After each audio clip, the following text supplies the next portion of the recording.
안녕하세요. 저는 결혼을 좀 늦게 한 30대 후반의 여성이에요. 원래는 결혼 같은 건 내 인생에 없다 생각하고 살아온 사람인데요. 결혼 3년 만에 남편이랑 이혼 소송을 하고 있습니다. 제가 지금 남편과 이혼하려고 하는 이유는 시댁을 잘못 만나서입니다. 그럼 제가 살아온 이야기를 좀 해볼게요. 제가 수학에는 강한데 글짓기 솜씨는 좀 없어서요. 혹시 제 글이 두서가 없고 문장력이 안 좋을 수도 있거든요. 이 점은 청취자 여러분들이 너그럽게 이해해 주시면 좋겠습니다. 제가 이 사연에 빠지다 사연을 보내게 된 계기는 친정엄마의 권유 때문이었습니다. 저희 친정엄마는 이 채널을 구독하시고 매일 새 글이 올라올 때마다 꼭 들어보시는 분이거든요. 그러면서 어머니는 이 채널이 아침 드라마 같고 사이다처럼 시원한 복수글이 올라올 때면 댓글도 단다고 요게 아주 요즘 사는 낙이라고 하셨어요. 저에게도 얼른 구독하고 들어보라고 막 재촉을 하시더라고요. 저는 요즘 같은 디지털 시대에 웬 라디오 극장인가 싶었네요. 어머니께도 이게 재미있으면 드라마 보시면 되지 뭐하러 듣느냐고 물어봤는데요. 그게 어머니의 상상력이 더해지니까 드라마하고는 또 다른 맛이 있다고 하시더라고요. 친정에 가면 항상 이 유튜브 사연 이야기가 흘러나오고 있으니 저도 몇 번 들어보고 하다 얼떨결에 구독하게 되었습니다. 그러면서 엄마도 제가 지금 하고 있는 이혼 소송을 사연으로 한번 보내보라고 하시더라고요. 처음에는 저희 어머니 말씀이 그다지 내키지 않았습니다. 안 그래도 그 소송 때문에 골치가 아픈데 뭐하러 그럴까 싶었는데요. 다른 사연을 읽어보니 비슷한 일들을 이미 겪어내신 구독자님들이 계시더라고요. 그래서 저는 여러분들께 도움도 받고 힘도 얻으려고 이렇게 용기를 내서 펜을 들었습니다. 저는 서울 토박이입니다. 아버지는 사업을 하시고 어머니는 주부로 살아오신 평범한 집에서 태어났습니다. 저희 집은 중산층보다는 좀 사는 집안이에요. 그리고 오빠와 남동생 사이에서 자라서 그런지 저는 성격이 완전 손머스마 같았습니다. 초등학교 때도 골목대장을 항상 앞장서서 했고 고등학교 때도 저는 여중 여고를 나왔는데요. 쇼커트에 짧은 머리에 교복도 바지를 주로 입고 다녀서 선생님께 혼이 많이 났습니다. 그런 저에게 반했다면서 여자친구들이 초콜릿도 주고 진심을 담았다는 편지도 주더군요. 그렇게 여중 여고에서 남자 아이돌 같은 생활을 좀 했습니다. 대신 학창시절에 남자나 연애 같은 단어와는 아주 인연이 없었어요. 중고등학교 때쯤 되면 모든 애들이 대학을 목표로 공부를 하잖아요. 그래서 학원에서 커플이 되는 경우도 있고 다른 학교와 연합해서 동아리 활동을 하다가 사귀는 애들도 있었는데요. 저는 공부한다고 학원을 다닌 것도 아니었고 배구부 활동 때문에 주말에도 시합을 나가느라고 쉰 적이 거의 없었기 때문이었습니다. 저는 중학교 2학년 때 갑자기 키가 엄청 커서 175cm가 되었거든요. 그래서 2kg는 할 게 배구밖에 없다고 체육 선생님이 배구부에 강제로 집어넣어 배구를 하게 되었습니다. 저도 처음에는 하기 싫었어요. 하지만 체육 선생님이 피지컬 되고 운동신경 되는데 그 아까운 재능을 왜 썩히냐고 하시더라고요. 그러다 배구의 매력에 빠져 고등학교에 올라가서도 배구를 했습니다. 친정엄마는 그런 저를 여자다운 점이라곤 하나도 안 보인다며 걱정하셨어요. 여자애가 취미가 운동이고 매일 코트머리만 하고 다니니 성별이 의심된다고 하시며 뜨개질이나 다른 여자 같은 일들도 좀 해보라고 하셨거든요. 제가 그런 것은 아주 서툴러서 바느질도 뜨개질도 아직까지 하나도 못합니다. 요리도 결혼하기 전까지 한 번도 해본 적이 없어요. 매일 어머니가 해주시는 밥만 먹고 운동하기 바빴거든요. 그런 저 때문에 친정엄마는 제가 결혼하고 나서도 걱정되어 잠을 못 주무셨다나 봐요. 저희 어머니가 좀 약하고 여린 성격이시거든요.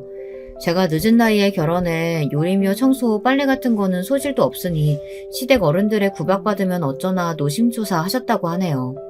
아무튼 저는 대학도 배구 특기생으로 체대를 나왔습니다.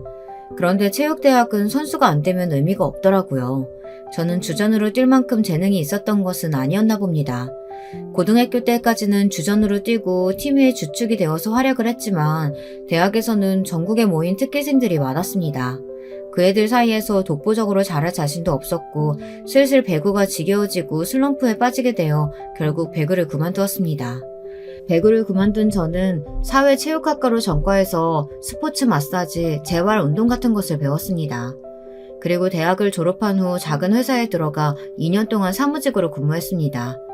그런데 제가 체대에 나온 사람인데 내근직이 영 맞지를 않더라고요. 그래서 어느 날 상사와 대판 싸우고 그만두었습니다.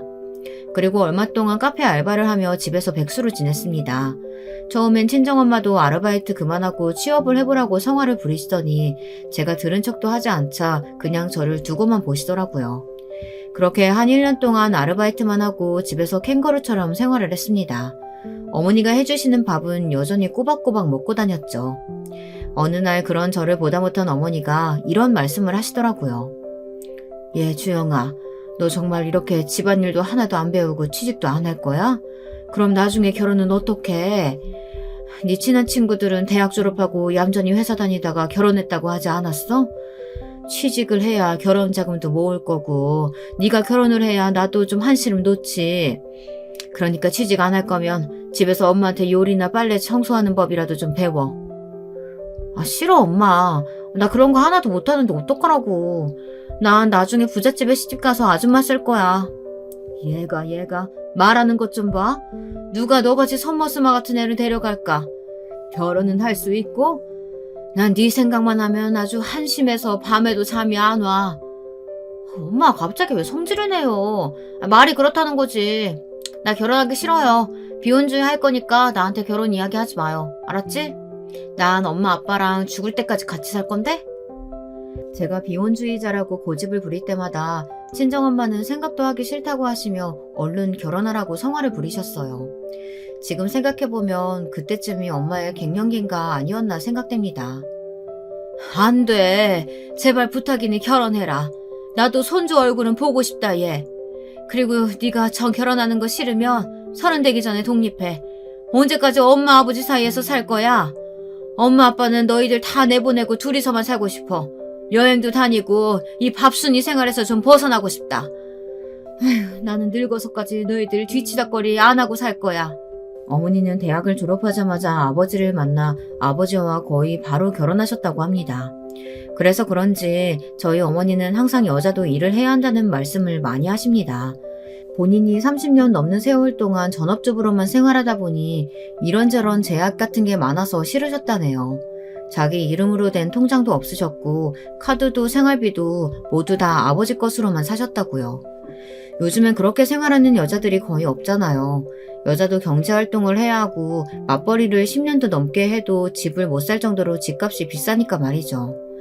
그래서 지금은 제 어머니가 그때의 저를 보는 눈이 곱지 않으셨단 것도 이해가 갑니다. 하지만 저는 그때는 정신 못 차리고 그저 아직 아이처럼 부모님이 언제까지나 보살펴 주실 걸로만 알았나 봐요. 집이 제일 좋았던 집순이었고 남자나 결혼 같은 건 저하고는 인연도 없고 거리가 먼 이야기라고 생각해 왔었습니다. 다른 친구들이 주말마다 데이트다, 남친이랑 여행이다 하며 저랑 안 놀아주니 또 집순으로 지내야만 했던 것도 무시하지는 못하겠지만 말이죠. 그래도 저는 아버지가 사업을 꽤 잘하셔서 뭔가 부족하다던가 가난을 피부로 느끼면서 살지는 않았습니다. 저희 오빠는 어렸을 적부터 책만 읽던 아이였는데요. 그래서 친구들이 공부벌레니 모범생이니 재미없는 애라고 많이 놀리기도 했답니다. 그러걸 말건 오빠는 남들에게 별로 신경을 안 쓰고 묵묵히 열심히 공부를 하는 스타일이었어요. 아버지도 오빠는 장남이니 말은 안 해도 영어, 수학, 과외도 붙여주고 뒷바라지를 잘해주셨습니다. 그 결과 오빠는 서울대 법대를 들어갔습니다. 그리고 지금은 부장검사가 되어 있고요. 아버지의 자랑이 된 오빠예요. 그리고 남동생은 공부를 그다지 좋아하지 않아서 일찌감치 식품영양학과로 진로를 잡고 영양사 자격증을 따고 학교에서 영양사로 일을 하기도 했습니다. 동생은 어릴 적부터 먹는 걸 좋아하고 미각이 좋아서 세계 여러 나라로 미식기행을 혼자 다닐 정도로 먹는 것에 진심이랍니다. 저희 부모님은 우리 3남매를 키우며 부족함 없이 키우기 위해 노력을 많이 하셨습니다. 지금도 그런 점은 부모님께 감사하고 있어요. 그런데 아버지는 제가 배구하겠다고 했을 때 유일하게 반대를 하셨습니다. 하지만 저는 그때 배구의 매력에 푹 빠져 있을 때여서 아버지의 반대는 그다지 신경 쓰지 않았습니다. 아버지는 자식 일이 정말 맘대로 안 된다면서 제가 여자애들에게 러브레터를 받아올 때마다 한숨을 푹푹 내쉬곤 하셨습니다. 이게 다 남자들이 쫓아다니는 거라면 얼마나 좋을 것이냐고 하시면서 말이에요. 주영아, 내가 너 체대 간다고 할 때 그렇게 반대했던 이유가 이거야. 체육하는 여자들 성격 드세지고 손도 매워가지고 남자가 안 따라온다니까? 여자에게 인기 있어봤자 무슨 소용 있냐? 우리 딸 어릴 땐 정말 여리여리하고 예뻤는데. 아빠, 또 결혼 잔소리 하시려고 그러죠. 저 결혼 안 한다고요. 그러니까 아버지 어머니도 이제 포기하세요. 저한테 신경 쓰지 마시고 오빠나 결혼시켜요. 오빠는 장남이고 이 집안 대를 이을 귀한 아들이잖아요. 나는 우리 딸이 결혼하는 걸 더 바라고 있어. 네가 딸 낳으면 얼마나 예쁠 거야. 네 어머니가 결혼하라고 말하지 않았니? 이제 29이 됐으면 누구라도 사귀어야 하는 거 아니야. 이제 와서 취직이야 안 해도 되니까 결혼정보 회사 등록해라. 이 애비 소원이다. 결국 저는 어머니의 소원인 결혼은 하지 않겠다고 선언했고 제가 자신 있는 스포츠 마사지와 재활 운동을 제 직업으로 하기로 했습니다. 다시 공부해서 도수치료사 자격도 따고 마사지를 배워 운동선수들 몸 관리시켜주는 사람이 되었죠. 선수 트레이너가 된 것이었어요. 저는 지금까지도 제 일이 굉장히 보람있고 마음에도 듭니다. 직업에는 귀천이 없다고 하잖아요. 하지만 제 어머니는 그것도 여성스러운 일이 아니라고 하시며 계속 말리셨어요.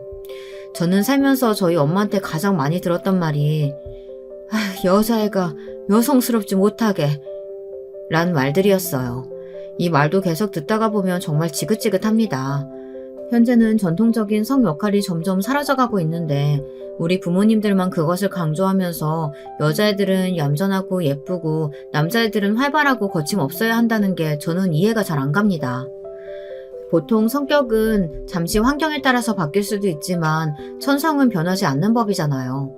그렇게 태어난 사람을 그 기질에 맞게 키워야 하지 그 아이의 천성을 인정 안 해주면 아이들이 스트레스 받지 않겠습니까? 저는 오빠와 남동생 사이에서 정말 여자다움을 강요받으면서 스트레스를 많이 받고 자란 아이였던 것 같아요. 지금 와서 생각해보니 그런 베이스가 깔려 있었기 때문에 제가 시댁 생활에 적응을 못했던 것 같습니다. 그런데 저에게도 만남이 찾아왔어요. 바로 남편과의 만남이었습니다. 비혼주의를 고집했던 저의 차가운 마음에 봄을 가져다준 좋은 사람이었습니다. 남편과는 어쩔 수 없이 이혼을 하게 되었지만 저는 그 사람과 좋은 친구로 지내고 싶을 정도였으니까요. 그 사람은 제가 일하는 선수들이 생활하는 곳에서 팀닥터로 일하는 사람이었어요. 저는 남편을 지금 일하는 직장에서 만났어요. 저는 여자 배구단 소속의 재활치료사로 일하고 있었고 남편은 그 팀의 닥터였습니다. 닥터라고는 하지만 병원에 취직하지는 않았고요. 여기저기 옮겨다니면서 선수들이 부상하면 치료해주고 간단한 응급처치 등을 주로 해주는 사람이었습니다. 제가 남편과 이혼을 하게 된 이유를 말씀드리자면 남편의 집안에 대해서도 언급을 하고 가야겠네요.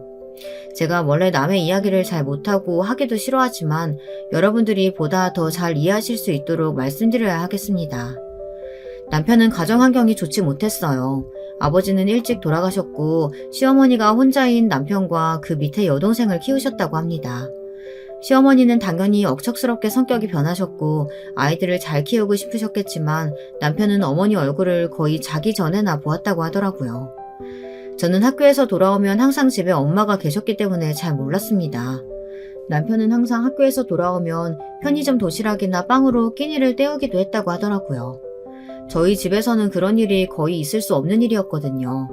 어머니는 집밥을 좋아해서 밖에서 사 먹는 음식은 몸에 나쁘다고 굳게 믿는 분이셨어요. 하지만 시어머니는 사는 게 바빠서 집안일은 거의 신우와 남편에게 맡기다시피 했다고 하더라고요. 그래도 남편의 집안 형편은 나아지지 않았어요.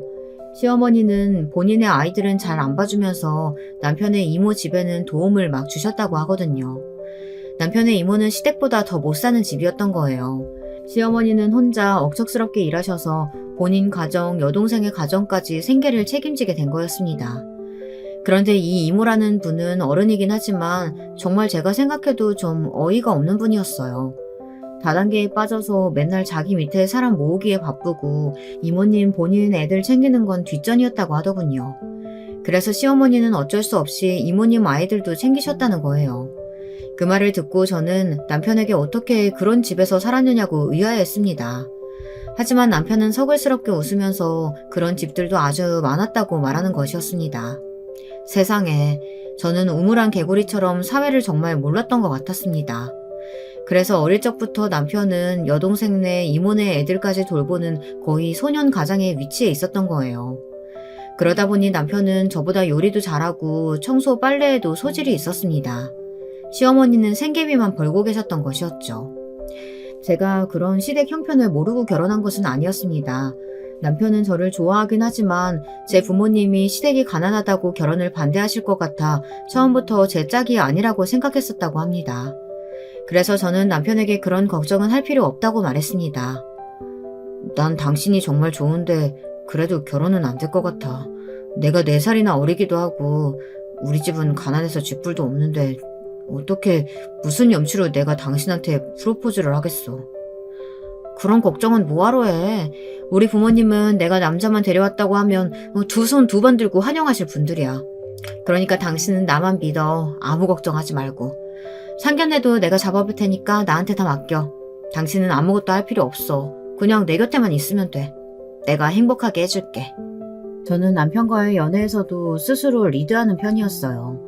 직장 동료였지만 남편은 저보다 4살 연하였기 때문입니다. 그리고 남편은 가난한 형편 때문에 여자친구를 사귀어본 적이 없었다는 거였어요. 소위 모태솔로라고 하죠. 저는 적지 않게 놀랐습니다. 아무리 응급의학과라도 그래도 의사인데 의사들은 돈도 많이 벌고 인기 있는 직업 아닌가요? 그런데 남편은 스스로 자신감이 부족해서 대시해오던 여자들을 항상 피하기 바빴다는 것입니다. 그러다 남편은 제 눈에 띄게 되었고 저는 남편의 다정한 배려심에 반하게 된 것이었죠. 사실 제가 먼저 반했고 사귀자고 말을 한 것도 저였어요. 그래서 저는 항상 남편에게 약한 사람이었습니다. 그래서 시댁 어른들이 저를 호구로만 보고 어떻게든 돈을 뜯어내려고 했을 때도 참고 있었던 겁니다. 다시 본론으로 돌아오면 저는 직장에서 남편을 만나 초고속 결혼을 하게 되었습니다. 제가 36이고 남편은 32이었을 때였어요. 결혼을 하려고 보니 어찌나 그렇게 준비해야 할 게 많은지 저는 결혼 2번 하라면 절대 못할 것 같습니다. 상견례를 하던 날 저는 호텔 중식당을 예약했고 시댁에서는 그 호텔 비싼데 아니냐면서 놀라셨다고 하더군요. 그리고 시어머니는 상견례 날에 그 이모를 대동하고 나타나셨던 것이었습니다. 저는 마음속으로 좀 울컥했어요. 남편에게 들은 일이 있으니 저는 그 이모님이 좋게 보일 수가 없었습니다. 그런데 왜 같이 오셨는지 좀처럼 이해가 안 됐습니다. 저희 부모님도 이모님의 얼굴을 보고 좀 놀라셨어요. 보통은 홀 시어머니 자리여도 혼자 나오시지 않나요? 시어머니는 우리 아버지 얼굴을 살피며 조심스럽게 이렇게 이야기하시는 겁니다. 아, 이쪽은 제 동생인데요. 제가 남편이 없어서 우리 동생하고 거의 옆집 살면서 서로 의지하고 살아왔답니다. 혹시 신랑 이모가 나와서 좀 불편하신가요? 아, 그러셨군요. 아닙니다.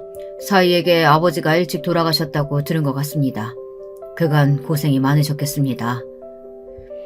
친정아버지가 안쓰럽게 시어머니를 바라보며 괜찮다고 하시자마자 시어머니는 그동안 고생했던 이야기며 남편을 어떻게 키웠는지 이런 이야기들을 마치 동네 아줌마에게 수다 떨듯이 우리 아버지에게 거침없이 말씀하시는 거였습니다. 그런 시어머니를 보며 옆에서 우리 어머니는 속으로 많이 놀랐다고 하시더군요. 저희 어머니는 그 내향형이라 남 앞에서 이야기를 잘 못하시거든요. 그런데 시어머니는 정말 사돈될 분들에게 시시콜콜한 이야기까지 전부 숨김없이 말씀하셨습니다. 처음 만나자마자 그런 말씀을 하시니 저도 좀 거부감이 들더군요. 하지만 남편은 좋아하는 눈치여서 아무 말 하지 않고 그날만 넘기자 생각을 했습니다. 그런데 제 신경을 쓰이게 한 사람은 그 이모님 한 사람만이 아니었어요. 신이 될 남편의 여동생은 얼마나 눈치가 없는지 자기 앞으로 좋아하는 음식을 다 끌어와서는 그 자리에서 완전히 뷔페식으로 식사를 하고 있었습니다. 그 덕에 저의 부모님과 저는 시누이 눈치 본다고 거의 식사도 하지 못했어요. 정말 며칠 굶은 사람처럼 먹는데 이런 자리에서 꼭 그래야 했을까 지금은 의문이 듭니다. 사실 저도 먹는 데는 진심이라 누가 뭐 먹겠다고 하면 말리지 않습니다. 얼마나 좋아하는 음식이 많았으면 저랬을까 싶다가도 양가 인사하는 자리인데 한마디도 안 하고 먹을 것만 꾸역꾸역 밀어넣고 있는 미래의 시누이에게 그다지 좋은 인상은 못 받았습니다. 제 얼굴에 썩은 미소가 떠오르며 좀 불편해 보이자 남편은 시누이의 옆구리를 쿡 찔렀습니다. 그렇지만 시누이는 남편을 한번 힐끗 보기만 할 뿐 숟가락을 멈추지는 않았습니다. 왜 그래? 밥 먹는 사람한테 먹을 땐 개도 한 건드리는 소리 못 들어봤어? 야, 너 여기 밥 먹으러 왔어? 네 옳게 될 사람인데 그래도 궁금한 거 있으면 물어보고 가족 될 사람한테 좀 잘 보이고 그래야 하는 거 아니야? 뭐래, 난 관심 없거든. 오빠 네가 결혼한다는 건 완전 땡큐지. 한데 난 올케 언니가 어떤 사람인지는 궁금하지도 않거든. 신우이는 어른들이 계신 자리에서도 말을 거침없이 하며 자기 하고 싶은 대로 하고 사는 사람이었습니다. 아직 결혼은 안 했지만 나중에 신우이가 결혼하면 어떤 며느리가 될지 뻔하겠더라고요. 그래도 설마 그렇게까지 뻔뻔하게 변할 줄은 몰랐습니다. 그날은 어찌어찌 지나갔는데요. 상견례를 마친 후 친정부모님은 남편이 좋은 사람 같다며 잘 지내보라고 하셨죠. 시어른들이 같이 살 건 아니니까 너무 걱정 말라고 하셨습니다. 특히 시어머니는 제가 비혼주의를 철회한다고 결혼하겠다고 한 것만 해도 다행이라고 하시면서 한숨 놓으셨다고 좋아하셨습니다. 결혼 준비도 남편과 제가 같이 할 수 없으니 어머니가 해주셨어요. 남편은 바쁘니까 혼수 가자는 제 손에 맡기겠다고 하고 어머니는 너무 좋아하셨습니다. 딸 결혼시킨다고 엄마랑 둘이 혼수를 보러 다니게 될 줄은 몰랐다고 하시면서요. 어머니의 그 말을 들으니까 저도 그때는 결혼은 내가 하는 건데 부모님이 좋을 수도 있구나 생각했어요. 부모님께 철없이 비혼을 고집하던 지난날이 좀 죄송스럽기도 했습니다. 그렇게 결혼은 일사천리로 이루어졌습니다. 신혼여행도 다녀왔고 시댁에도 인사를 갔었습니다. 그런데 시댁에서 저는 또 시어머니의 의외의 일면을 보게 되었습니다. 저희들이 시댁에 도착하자 시누이는 어딜 갔는지 집에도 없더라고요. 시댁에 가서 첫날 밤을 자고 친정으로 오라고, 그래야 며느리의 도리라고 친정 부모님이 말씀하셔서 저는 시댁으로 먼저 갔죠. 하지만 시어머니는 집도 좁고 해줄 게 없다는 이유로 남편에게 이렇게 말씀하시는 거였습니다. 철아, 우리 집이 보다시피 좁잖니. 그러니까 이 시애미한테 인사나 그런 거 할 필요 없고 우리 집에서 잘 필요도 없다. 그러니 며느리네 친정 갔다가 그냥 너희 신혼집으로 가. 인사는 무슨, 그냥 차나 한잔 하고 가. 엄마, 그래도 이 사람 결혼하고 처음 인사드리라고 왔는데 밥은 좀 해주셔야 하는 거 아니에요? 시댁에 처음 인사드리러 온 며느리한테 왜 그렇게 박하세요? 엄마는 예전부터 너무 무심하고 자식들 일에 신경 안 쓰신다는 건 알았지만 며느리 밥 한 끼도 못 해줄 뿐인 건 정말 몰랐네요. 저 이제 어머니 댁 오기도 싫어요. 시어머니께서 이렇게 나오실 줄 몰랐다면서 남편은 기가 막혀하며 제 손을 끌고 그냥 친정집으로 갔습니다. 그런데 시어머니는 아들이 그렇게 가는데도 잡지도 않으시더라고요. 전 좀 이상했어요. 결혼은 좋게 시켜놓고서는 아들 며느리에게 이렇게 하실 수가 있나 싶더라고요. 그대로 친정으로 가니 저희 친정엄마는 사위 온다고 갈비에다 잡채에다 색색의 꼬치전, 생선전, 온갖 종류의 전들을 다 해놓으셨습니다. 평소에는 집밥으로 간단히 고기 반찬 하나에다 몇 가지 밑반찬만 놓고 드시는데 사위 신경 써서 잘해준다고 완전 명절날처럼 밥을 하신 거예요. 그 모습을 보자 저도 인간인지라 시어머니와 우리 친정엄마가 비교되면서 이런 생각이 들더라고요. 아, 내가 받은 게 푸대접인가 보네. 우리 시어머니는 나한테 관심도 없으시구나 싶은 거예요. 그렇게 생각하니 좀 화가 나더라고요. 하지만 어쩌겠어요. 결혼 전에 시어머니한테 이쁨 받으려고 노력하지 않았던 제 탓인가 보다 생각하고 넘겼죠. 그런 걸 신경 쓰기에는 저도 너무 현실적이었거든요. 저는 남편만 있으면 된다고 생각했죠. 시댁에는 며느리 도리만 하러 가면 되고 친정 엄마에게 넘치는 사랑을 받으면 되니까 말이에요. 남편도 언제나 제 편이 되어줄 거라 생각했습니다. 그렇게 저의 결혼 생활은 좀 찝찝한 상태에서 시작했습니다. 남편과 저는 직장 동료니까 같이 출근을 했지만 퇴근하는 시간은 달랐어요. 그래서 저는 시도 때도 없이 나가야 하는 저보다 남편이 더 밥과 반찬은 잘하니 요리와 빨래를 맡아달라고 했습니다. 청소나 설거지 같은 건 제가 들어와서 하기로 했습니다. 남편도 크게 반대하지 않았고요. 제가 차 운전을 하고 남편과 같이 선수촌으로 출근했고 남편은 먼저 집에 가서 제가 돌아올 때 밥을 해서 기다리는 것이 일상이 되었어요. 저는 남편과 나름대로 깨가 쏟아지는 신혼생활을 했습니다. 시어머니가 무심한 건 어떤 면에선 좋기도 하더군요. 제가 결혼한 지 얼마 안 되어 시어머니와 있었던 일을 친구에게 하소연한 적이 한 번 있었거든요. 그랬더니 친구들이 이래라 저래라 간섭하고 구박하는 시어머니들이 얼마나 많은지 아냐고 그렇게 말하더라고요. 차라리 간섭 안 하고 저를 고생 안 시키는 게 나을지 모른다고요. 그러던 어느 날 저는 갑작스레 임신을 하게 되었습니다. 갑자기 밥냄새도 싫어지고 속이 울렁거리면서 헛구역질이 나는 거예요. 저는 그게 임신인지 몰랐는데 남편이 먼저 제 상태를 알아보았습니다. 남편은 의사였으니까요. 자기, 당신 임신했나봐. 얼른 약국 가서 테스트킷 사올게. 좀 누워있어. 아니, 속이 안 좋은 걸 거야. 설마 이렇게 빨리 애가 생긴다고? 우리 결혼한 지 얼마 되지도 않았잖아. 사실 저는 아기를 그닥 좋아하진 않았어요. 남동생도 저랑 2살 차이밖에 안 나고 조카들도 없었거든요. 오빠보다 제가 먼저 결혼했고 말이죠. 계획에 없는 임신을 한 저는 좀 당황했지만 이 사실을 일단 시댁 친정 부모님들께 알렸습니다. 그랬더니 친정 부모님은 반응이 엄청 좋으신데 시어머니는 좀 시큰둥하신 거였어요. 시어머니는 톡 쏘아붙이듯 남편에게 말했습니다. 아니, 뭐 벌써 애를 가져? 열심히 돈 모아서 집을 사도 모자랄 판에 애를 먼저 가져가지고 어쩌겠다는 거야? 철이 넌 정신이 있니 없니? 그리고 며느라기 너도 그래. 임신, 출산 이런 거 하게 되면 경력 단절되고 너희 친정엄마처럼 집에서 애나 키우게 되면 어쩌려고 그래? 어머니, 전 그럴 생각 없어요. 남편이랑 둘이 키우는 거지 저 혼자 독박 육아할 생각 없어요. 그러니까 어머니가 걱정하시는 일 일어나지 않을 거예요. 뭐라고? 왜 가만히 있는 철이를 들먹여? 애가 뭐 슈퍼맨이라도 되냐? 밖에서 힘들게 일하고 오면 집에서 밥 시키는 것도 모자라서 이제는 애까지 같이 키우겠다고? 같이 키우긴 할 거니? 철이한테 육아 다 시켜놓는 건 아니고? 시어머니는 가끔가다 저렇게 저의 속을 뒤집어 놓는 말씀을 많이 하셨습니다.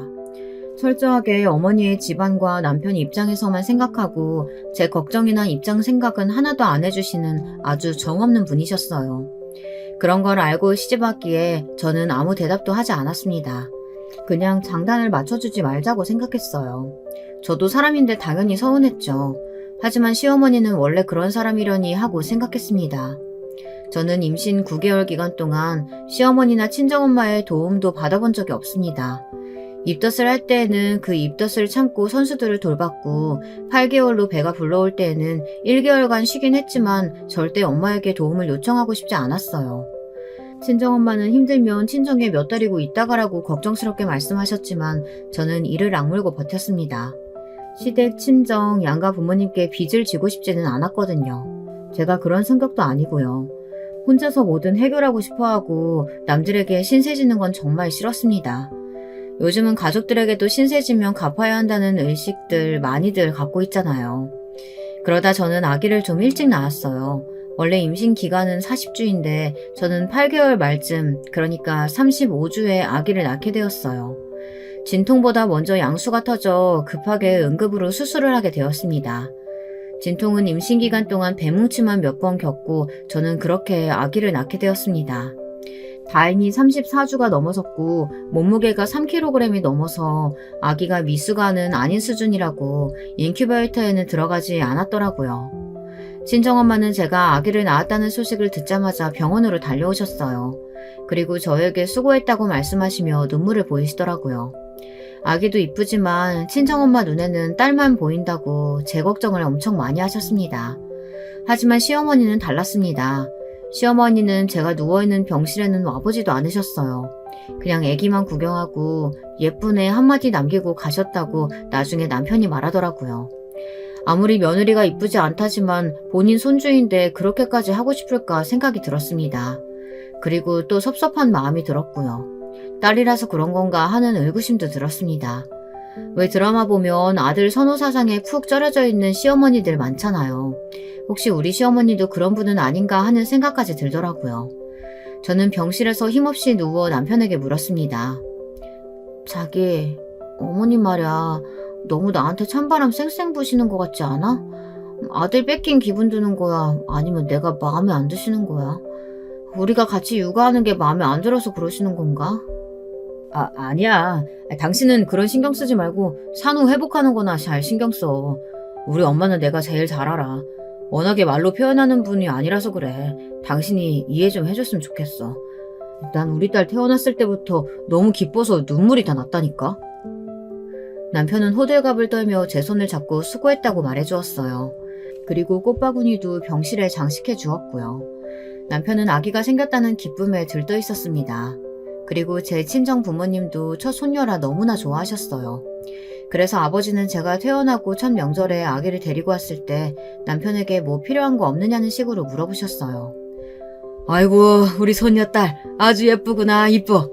내 친구들이 손자 손녀 자랑을 그렇게 할 때 뭔 소리인지 몰랐는데 이렇게 태어나고 보니까 좋네. 자네 뭐든 필요한 거 있으면 말만 해. 내가 우리 딸 출산 선물로 뭐 새 차나 집 정도 사줄 수 있으니까. 아닙니다, 아버님. 저희들 작지만 전셋집도 있고 제 차도 아직 잘 굴러갑니다. 그러니 필요한 건 없어요. 이 사람이 저희 본가에서 받는 게 없는데 저만 받을 순 없잖아요. 그러니 괜찮습니다. 아니야. 우리 소녀가 예뻐서 자네 장인이 제안하는 거니까 사양하지 마라. 우리 딸, 너 집이 좀 좁으니까 불편하다고 하지 않았어? 애기방 나중에 꾸며주고 싶은데 못하고 있다며. 전셋집이라 페인트도 못 칠한다고 말이야. 나는 너무 좋지. 하지만 우리가 돈 벌어서 집 살게. 어머니 아버지께 집까지 신세지고 싶지 않아요. 저도 독립적인 성격이어서 부모님이 집을 해준다고 말씀하셨을 때 턱 바로 받지는 않았습니다. 하지만 아버지는 저에게 제가 어렵게 결혼했고 아기까지 낳은 걸 보니 감개가 무량하다면서 집을 해주시고 싶다고 고집을 부리시더라고요. 그래서 어쩔 수 없이 아버지께 집을 받았습니다. 강남에 있는 아파트 한 채였어요. 그 당시 돈으로 한 10억이 되는 아파트였던 것 같습니다. 아버지는 방 3개짜리는 당연히 되어야 한다며 이왕 집을 사는 건데 학군이 좋은 대치동으로 하자고 하셨습니다. 그래서 저는 아무것도 모르고 그냥 아버지가 사주시는 대로 하겠다고 말씀드렸죠. 남편은 이게 꿈인지 생신지 모르겠다며 너무나 좋아했습니다. 작은 것도 아니고 무려 강남에 아파트를 갖게 되다니 말이죠. 친정아버지는 처음엔 남편 명의로 사주시겠다고 했습니다. 그게 세금이며 혜택이 더 나으니까요. 하지만 남편은 부담스럽다고 하며 공동 명의로 집을 사겠다고 했습니다. 그렇게 저희는 전셋집 생활을 바로 청산했고 강남에 있는 아파트로 이사를 갔습니다. 이 소식은 시어머니 귀에 금방 들어가게 되었어요. 남편에게 그 말을 듣자마자 시어머니는 득달같이 저에게 전화를 하셨더라고요. 그리고 꼭 비꼬는 듯한 말투로 말씀하셨습니다. 얘, 너희 친정에서 집 해주셨다면서? 아이고, 정말 너 땡 잡았다. 애 하나 낳았을 뿐인데 그것도 아들도 아니고. 너희 아버진 정말 돈도 많으신가 보다. 요즘 세상에 누구는 애 안 낳고 사나? 너네 친정 왜 그렇게 유난스럽니? 첫마디부터 저러시니 정말 저는 시어머니에게 대꾸하고 싶은 생각도 안 들었지만 그래도 가정교육도 못 받은 며느리라고 욕을 듣기 싫어서 한마디 해주었습니다. 네, 어머니. 제가 원래 비혼주의자였거든요. 그래서 저희 친정 부모님은 제가 결혼해서 애 낳은 것만으로도 칭찬받을 일이라고 하셔요. 그래서 사주신 거예요. 근데 왜 말씀을 그렇게 하세요? 어머니가 막말로 저희 집 사는데 돈 못 해주신 것도 아니고요. 뭐? 너 말을 그따위로 밖에 못해? 너는 어떻게 시애미한테 따박따박 말대꾸만 하니? 아이고, 넌 처음부터 내 마음에 들지도 않더니 끝까지 이런 식이구나. 난 네가 애 낳고 아파트 받았다길래 부러워서 그랬던 거야. 아니, 부러우면 그렇다고 말씀을 하면 되지. 꼭 저렇게 비틀어서 이야기하실 건 뭐래요. 그래서 저는 더 들을 말도 없을 것 같고 기분이 나빠서 잘 지내라고 끝인사를 하고 전화를 끊어버렸습니다. 그랬더니 시어머니는 다시 전화를 하셔서 다짜고짜 소리를 지르시는 거예요. 야, 너 정말 이 시애미가 어른 같지 않지? 응? 통화하는 도중에 끊는 그런 버릇은 누구한테 배운 거야? 못돼 처먹은 거. 우리 철이가 착해서 그렇지. 아니면 너 같은 애랑은 결혼도 하지 않았어. 그 팀닥터인지 뭔지 그만두고 왜 병원장 딸이랑 결혼했어야 하는데. 아휴, 우리 아들 너 때문에 앞길 막힌 거다. 여러분은 우리 시어머니 같은 사람이 이해가 되시나요? 저는 왜 제가 그런 말을 그것도 시어머니에게 들어야 되는 건지 모르겠더라고요. 그래서 더 이상 시어머니와 말하기 싫다고 하고 전화를 끊고 나서 시어머니를 차단시켰습니다. 그리고 육아휴직 중에 있던 남편에게 시어머니가 이런 말씀을 하셨다고 어이가 없다고 불평을 했습니다. 그랬더니 남편은 그저 시어머니가 힘들어서 그렇다고 신경 쓰지 말라는 말만 하더라고요. 그런데 시어머니의 말을 며느리가 돼서 어떻게 신경을 안 쓰고 살겠습니까? 그것도 저렇게 아픈 데를 찌르는 날카로운 말들을 하시는데요. 그런데 그 전화통화를 하고 며칠이 안 되어서 저는 또 황당하고 어이없는 전화를 받았습니다. 누구에게 받았느냐고요? 바로 그 문제의 시 이모님이었어요. 게다가 그 시 이모님이 저희가 아파트에 이사한 후에 전화하신 것도 마음에 걸렸습니다. 이모님은 저에게 좋은 약이 있는데 사지 않겠느냐고 하시는 거예요. 저는 뭔가 속을 것 같은 느낌에 일단 거절을 하긴 했습니다. 먹고 있는 영양제가 많다고요. 그런데 시 이모님은 그 약이 그냥 영양제가 아니고 산후 회복도 돕고 스스로 몸이 튼튼하게 해주는 좋은 명약이니 뭐니 그런 이상한 이야기를 하시는 거예요. 그러면서 끈질기게 권유를 하시는 거였어요. 얼마 후에 리더 모임이 있다면서 자기한테 회사 사람들 소개까지 해달라고 대놓고 부탁을 하시더라고요. 저는 시 이모님의 말씀이 좋게 들리지 않았습니다. 다단계를 하시다가 쫄딱 망했다고, 그래서 어머니가 생계비까지 줘가며 돌보고 있다는 시 이모님의 말을 어떻게 믿겠어요. 그래서 애둘러 거절을 했습니다. 이모님 말씀은 정말 감사한데 저 이제 안 아파요. 원래 몸이 좀 튼튼하기도 했고 수술 한 번 했다고 여기저기 막 아픈 건 아니니까요. 아프면 병원에 갈게요. 아니, 내가 너 생각해서 해준 말인데 그렇게 고깝게 들을 건 뭐냐? 우리 언니한테 얘기 들었는데 너 정말 되바라진 애였어. 시댁에 시집 왔으면 어른들 말씀을 고분고분하게 들을 줄을 알아야지. 제가 제대로 된 말씀이면 듣겠는데요. 약을 팔려고 하시는 거면 안 들으려는 거예요. 아프면 병원에 가던가 그때 약 사 먹을 테니 저한테 그런 강요 안 하셨으면 좋겠어요. 혹시 저희가 아파트 샀다고 해서 돈 좀 있나 보다 하고 파시려는 거 아니세요? 뭐? 야! 네가 언제 우리 집 생계에 뭘 보태줬다고 그런 무례한 소리를 짓거려? 정말 보자 하니까? 됐어. 나는 좋은 약이라고 소개해주려고 한 건데 그만 끊자. 이모님 역시 화난 상태로 전화를 끊으셨어요. 저는 그때 좀 시댁이 가난한 게 보통 일은 아니구나 생각이 들어 피부로 와닿았습니다. 왜 남편이 저에게 프로포즈를 망설였는지, 그리고 시댁 일이라면 치를 떨고 안 가려고 했었는지 말이에요.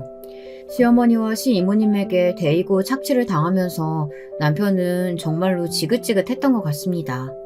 저는 그런 남편에게 이젠 정말 신경 쓰지 말자고 우리끼리 잘 살면 된다고 위로를 해주었어요. 그 사건은 그냥 그렇게 넘어가는 것 같았습니다. 하지만 제 마음속이 불길한 찝찝함으로 가득 차는 것은 어찌할 수가 없었어요. 어느 날 아이가 열이 나고 감기가 심해 병원에 가야 하는 일이 있었는데요. 그래서 남편이 월차를 내고 아이를 돌보고 저는 출근을 해야 해 나갔던 일이 있었습니다. 웬만하면 제가 가고 싶었지만 회사에서 출장을 가라고 해서 지방에 가서 선수들을 봐줘야 하는 일이 생겼거든요. 남편은 그때 자기가 나서서 애 데리고 병원을 가겠다고 하더군요. 저는 남편에게 고맙다고 하고 지방으로 마음 놓고 출장을 갔습니다. 그런데 저녁 늦게 돌아와서 보니 시어머니가 떡하니 저희 집 안방을 차지하고 계시는 것이었어요. 그것도 시누이까지 데리고 말이에요. 저는 평소 저희 집에 오시지도 않는 분이 왜 이러고 계신지 몰라 남편에게 눈짓을 했습니다. 그랬더니 남편이 우물쭈물 제 눈을 피하는 거예요. 그 대신 시어머니가 저에게 말씀을 하시는 거였습니다. 너는 아픈 애기를 우리 아들한테 맡겨놓고 어딜 가니? 네가 엄마가 맡기는 맞아? 어떻게 애 병원 가는데 남편한테 맡기고 앉았어?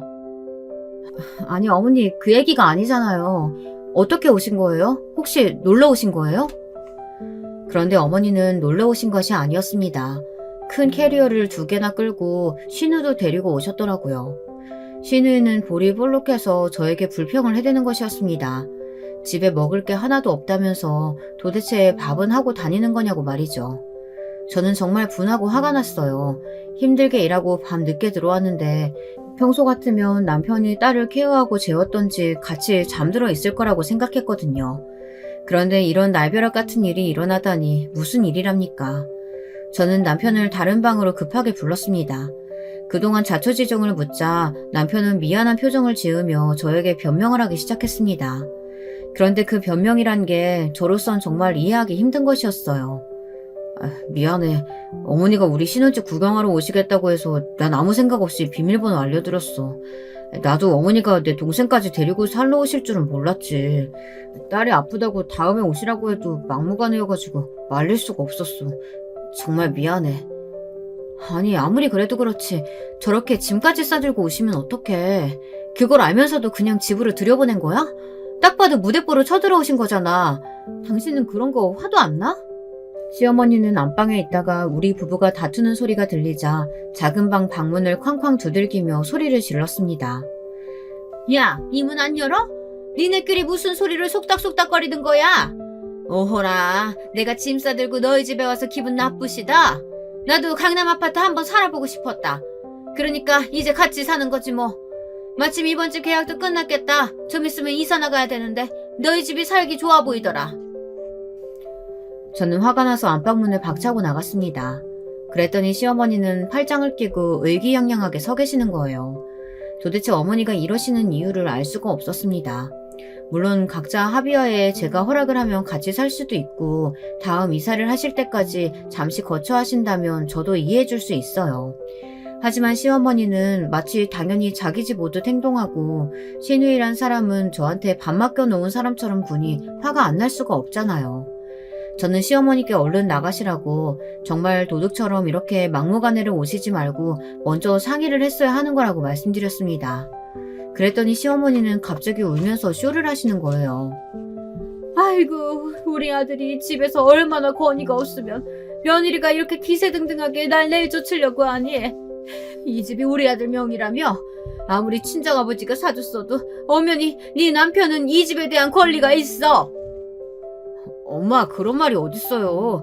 이 집 공동명의예요. 우리는 부부지만 동등한 위치에서 각자 생활하고 수입도 생활비 반씩 된다고요. 그러니 얼른 나가세요. 제가 나중에 월세방 보증금 정도는 드린다니까요. 남편의 말에 시어머니는 더 꺼이꺼이 울면서 완전 헐리우드 배우 뺨치게 연기를 잘하시더라고요. 저는 너무 어이가 없어 이 모습을 멍청하게 바라보고 있었어요. 그러다 아무래도 친정에 알리는 게 낫겠다 생각이 들더라고요. 아무리 남편이 저에게 잘해준다고 하더라도 이런 무대뽀 시누이와 시어머니 그리고 이모까지 세트로 괴롭히니 도저히 못 살겠다 생각이 들었습니다. 저는 시어머니와 시누이를 다시 시댁으로 쫓아보냈습니다. 좋은 말로 해서 안 들으면 어쩔 수 없이 힘으로 하는 수밖에 없죠. 시어머니는 안 끌려 나가려고 안간힘을 쓰셨지만 제 힘이 굉장하거든요. 운동을 했으니까요. 시누이는 옆에서 제 바지가랑이를 붙들고 매달리며 안 나가려고 난리를 치더군요. 앞까지 바락바락 썼습니다. 아니, 왜 우리 엄마한테 이래? 진짜 너 시어머니 우습게 보니? 말 잘했어. 시누이라고 처음부터 내가 오든 말든 소 닭 보듯 한 년이 니네 엄마 괴롭힌다고 매달리긴 왜 매달려? 저는 시누이를 발로 차서 집 밖으로 떨어뜨리고는 현관문을 쾅 닫아버렸어요. 그리고 시어머니가 소리 지르며 문 열라고 쾅쾅대든 말든 무시해버렸습니다. 그랬더니 남편이 집안에서 안절부절 왔다 갔다 하며 저에게 애원을 하더라고요. 자기야, 내가 진짜 면목이 없는데 그래도 1년이라도 한번 같이 살아보면 안 될까? 물론 우리 어머니 방식이 너무 괴이한 걸 당신 이해 못하는 거 잘 알아. 하지만 조금만 양보해서 한 1년 정도만, 어? 아니, 이건 방식이 틀렸어. 난 절대 그럴 수 없어. 앞으로 당신이 시어머니 시누이 편 든다면 난 이혼할 거야. 그러니까 선택해. 나와 우리 딸인지 시댁 식구들인지. 남편은 울면서 아무 결정을 못하겠다고 하더라고요. 결국 저희들은 이혼 숙려 기간을 가졌습니다. 친정에서는 제가 당한 일들을 이야기하니 화를 내시면서 엄마 아버지가 다 펄쩍 뛰셨습니다. 시어머니의 행위가 정말 이해할 수 없는 일인 것이고 시이모도 뭔지도 모를 약을 막 팔려고 하는 걸 보니 그 집안은 글렀다면서 마음 굳게 먹고 이혼까지 가자고 하더군요. 여기까지가 제 이혼 사건의 전말이었습니다. 그 후로 남편하고 한두 번 만났는데 남편은 자기가 나가겠다고 하더라고요. 어디서 지내느냐 물었더니 시댁에 돌아갔다 시어머니가 시이모와 함께 그 좁은 집에서 복닥거리는 걸 보고 결국 보증금을 해주고 자기는 회사 근처에 오피스텔을 얻었다고 하더라고요. 저는 집을 일단 팔고 그 돈의 반을 주겠다고 했어요. 남편이 잘못한 건 시어머니를 끊어내지 못한 것뿐이니 불쌍하더라고요. 그래서 공동 명의였던 집을 팔아서 남편에게 위자료를 줬습니다. 남편은 극구 사양하고 미안하다고 계속 되풀이했지만 저는 그 사람에게는 악감정이 없는걸요. 시어머니와 시누이의 만행 때문에 이혼한 것뿐이죠. 그렇게 잘 짧은 결혼 생활은 끝이 났습니다. 하지만 저는 우리 딸을 얻었으니 상관없습니다. 친정 부모님이 제 딸을 키워주시겠다고 계속 일을 하라고 하셔서 저는 친정에 다시 들어갔어요. 여러분, 제 이야기 어떻게 들으셨는지 궁금하네요. 저는 그저 좀 더 시어머니가 저에게 잘해주고 소통을 해줬다면 이렇게 냉정하진 않았을 거라고 생각합니다. 하지만 제 시어머니는 그런 사람이 아니었습니다. 그래서 심사숙고한 끝에 이혼을 선택했어요. 남편과 남이 된 것은 정말 안타까운 일이지만 그런 시댁 식구들 사이에 살다간 저는 정신병에 걸릴 것 같았어요. 제가 살기 위해 탈질했다고 할까요? 무조건 저희가 집 샀다니까 쳐들어와서 자기 집처럼 행동하는 무대부 시어머니를 어떻게 이해하고 살아야 할지 캄캄했으니 말이죠. 여러분, 긴 글 읽어주셔서 감사합니다. 저는 이제 다신 결혼하지 않을 것 같아요. 그냥 우리 딸만 잘 키우고 살려고 합니다. 부모님께 지금은 잠시 의탁하고 있긴 하지만 아이가 크는 대로 이사를 가려고 합니다. 제 사연은 여기서 마칠게요. 감사합니다. 안녕하세요. 제가 유튜브를 즐겨 이용하는데 사연 영상들이 있는 것을 원래 모르고 살았었거든요. 어느 날 다른 걸 검색하려다가 잘못해서 사연 영상들을 보게 됐는데 세상에 이게 너무 재밌는 겁니다. 그 후로 한 번씩 찾아봤다가 이제는 아예 구독해놓고 푹 빠져있는 정도가 됐어요. 저도 사연 신청에 도전해볼까 싶어서 혼자 고민을 많이 했었건만 막상 해보겠노라고 마음을 먹고 나서 컴퓨터 앞에 앉으니까 부담감은 사라지고 의욕만 생겨서 신기하네요. 여러분은 유튜브를 왜 이용하세요? 그리고 어쩌다가 사연 영상에 빠지게 되셨나요? 저 같은 경우는 동영상이라는 게 제가 원하는 것만 정확히 찾아볼 수 있어서 텔레비전보다 간편하고 빨라서 좋아하고요.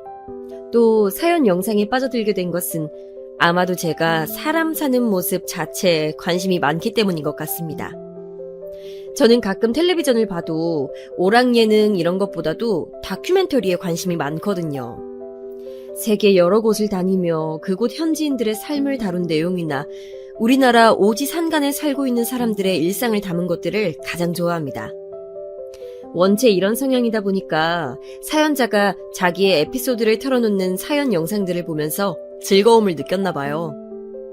그리고 사실 제가 어렸을 때 많이 외롭게 자랐어요. 저는 아무렇지 않다고 스스로 생각하면서 지내왔지만 제 안에는 어떤 애정 결핍이라든지 사람들과 어우러져 살면서 그들 안에 소속되고 싶다는 갈망 같은 게 자꾸만 남아있는 것 같습니다. 그래서 혼자 있는 걸 별로 안 좋아해요. 혼자 있어도 휴대폰으로 뭘 자꾸만 틀어놔야 하고 보지 않아도 텔레비전을 켜놓습니다.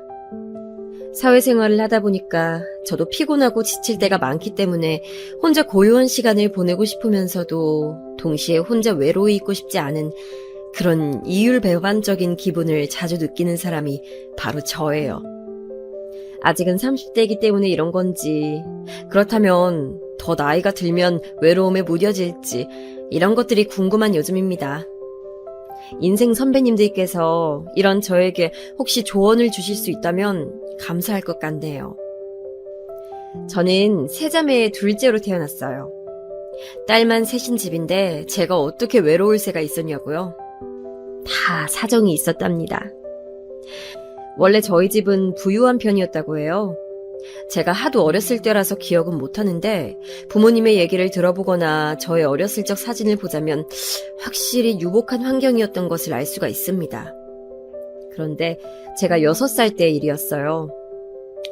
이때 저희 언니는 8살이었고 동생은 5살이었습니다. 우리 삼촌이 그럴 리가 없어. 얼마나 진실된 사람인데 설마 우리의 등에 비수를 꽂고 도망갔으리라고? 이건 말도 안 돼. 나 도저히 믿을 수가 없어. 당신 정신 차리고 현실을 봐. 이미 일어난 일이야. 우린 지금 망한 거라고. 우리 재산 다 날린 거 지금 이렇게 눈으로 다 보고 나서도 부정할 거야? 어떻게 사람이 그럴 수가 있냐고. 우리가 얼마나 자기를 믿었는데 그런 우리를 이렇게 배신할 수가 있어? 여보, 난 이제 못 살 것 같아. 환멸이 나서 못 살겠다고. 우리 애들 앞으로 어떡해? 죄 없는 우리 애들, 아무것도 모르는 애들이 재산 다 날리고 빚더미에 앉은 집안에서 커갈 거 생각하면 나 지금 벌써부터 숨이 막혀와, 여보. 나는 자신 없어. 삼촌이라고 불렸던 먼 친척분에게 부모님은 처절한 배신을 당하셨어요. 그분만 믿고 보증을 섰다가 날린 돈이며 억울하게 뜯긴 돈까지 상황의 참담함이 이루 말할 수 없을 정도였습니다. 저는 그때 제가 상황을 파악할 수 없을 정도로 어렵기에 망정이라고 해야 하는 건지 아니면 부모님께 위로 한마디 건넬 수 없었던 어린아이였던 것을 원망해야 하는 건지를 두고 많이 고민했었던 것 같네요.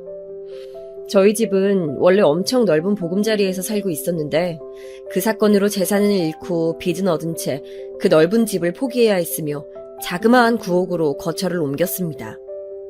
그러면서 언니랑은 따로 떨어지게 됐어요. 언니는 멀리 사는 큰 고문에서 맡아주겠다고 했기 때문에 그쪽에서 살게 됐습니다. 언니는 그때부터 큰 고모의 자식들과 같은 학교를 다니면서 마치 그 집 식구처럼 살아가게 됐죠. 저는 어려서 그런 이해관계들을 몰랐기 때문에 그저 언니를 잃었다는 상실감만 느꼈습니다. 엄마, 왜 언닌 따로 살아야 돼? 이 집엔 언니 방이 없어서 그래? 우리 셋이 다 방 같이 쓰면 되잖아. 그게 그런 게 아니야. 이 집이 좁아서 너희 언니랑 같이 못 사는 게 아니야. 그냥 너희 언니한테는 거기서 사는 게 좋은 길이기 때문에 그렇게 된 거야. 우리 수연이는 착한 동생이니까 언니 행복해지는 길 응원해 줄 수 있지? 응? 우리 수연이가 이해해줬으면 좋겠어. 엄마가 저를 붙잡고 거듭 말씀하셨을 때 저는 솔직히 하나도 상황을 이해하지 못하고 있었지만 몇 주 사이에 엄마가 너무나도 피골이 상접하고 초췌해진 것을 느낄 수 있었기에 그대로 입을 다물었습니다. 때를 쓰고 웅석을 부릴 때가 아니란 것을 직감적으로 알았던 것 같아요. 하지만 제 동생은 달랐어요. 난데없이 바뀐 열악한 환경에 불만을 품었고 도무지 적응을 하지 못하면서 부모님과 저에게 매일같이 소리를 지르고 때를 쓰고 난리였던 것으로 기억을 합니다. 나 이런 거 말고 불고기 먹고 싶단 말이야. 수민아, 불고기는 지난주에 먹었잖아. 기억 안 나? 이것도 맛있는 거야. 반찬 투정하지 말고 얼른 먹어. 싫어. 엄마는 왜 맨날 나보고 맛없는 거 먹으라 그래? 냉동실에는 왜 아이스크림 안 사다 놓는 건데? 냉동실에 맨날 아이스크림 있어야 될 거 아니야, 이 바보들아! 엄마랑 아빠랑 언니랑 전부 다 바보들이야, 진짜 싫어! 집안의 막내로서 응석바지로 자라왔던 동생이었어요. 언니랑 제가 혼이 나도 동생은 원래 혼이 나는 법이 없는 아이였습니다. 그랬던 공주님이었으니 바뀐 환경이 마음에 들지 않았고 적응할 생각도 하지 않았으며 무작정 다시 대궐 같은 집으로 돌아가는 날만 꿈꾸며 기다렸던 것이죠.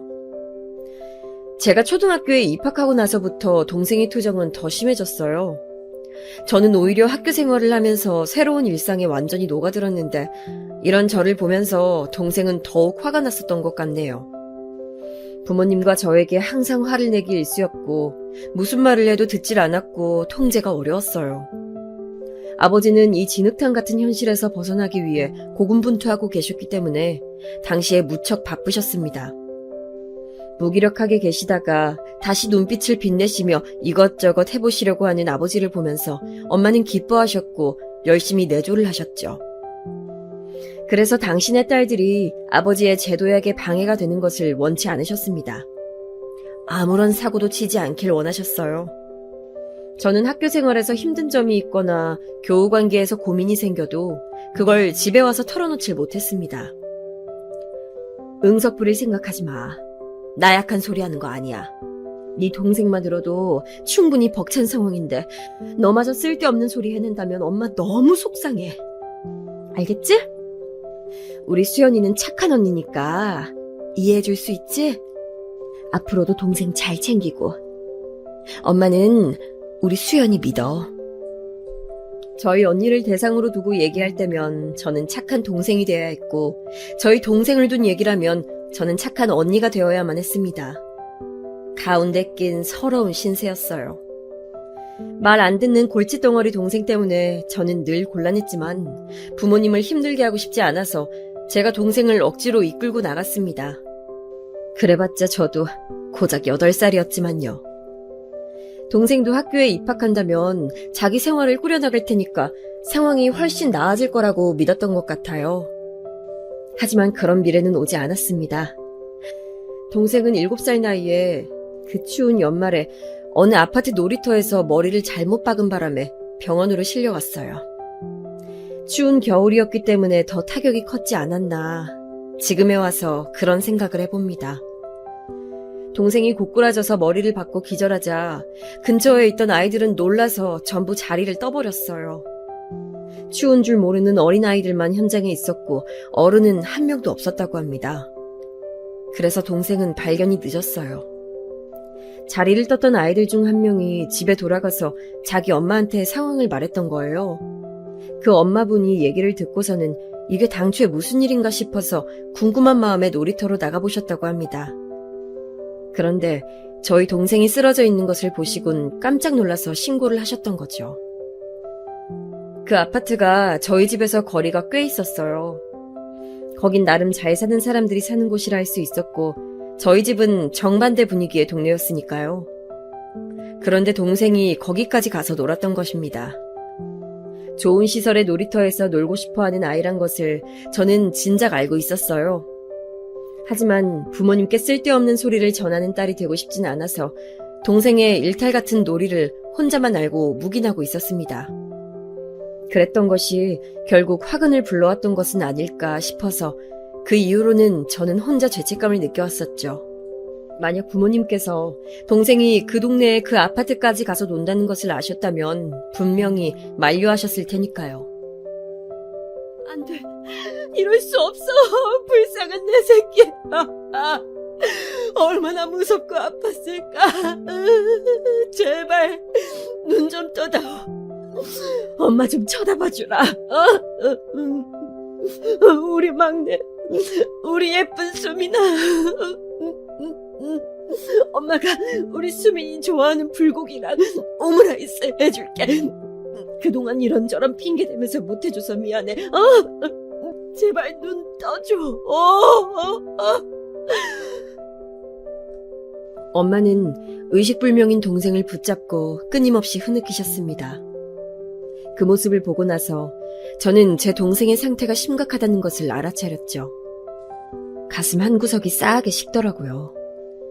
뭔가 단단히 잘못되어 간다는 예감을 받았던 듯 싶어요.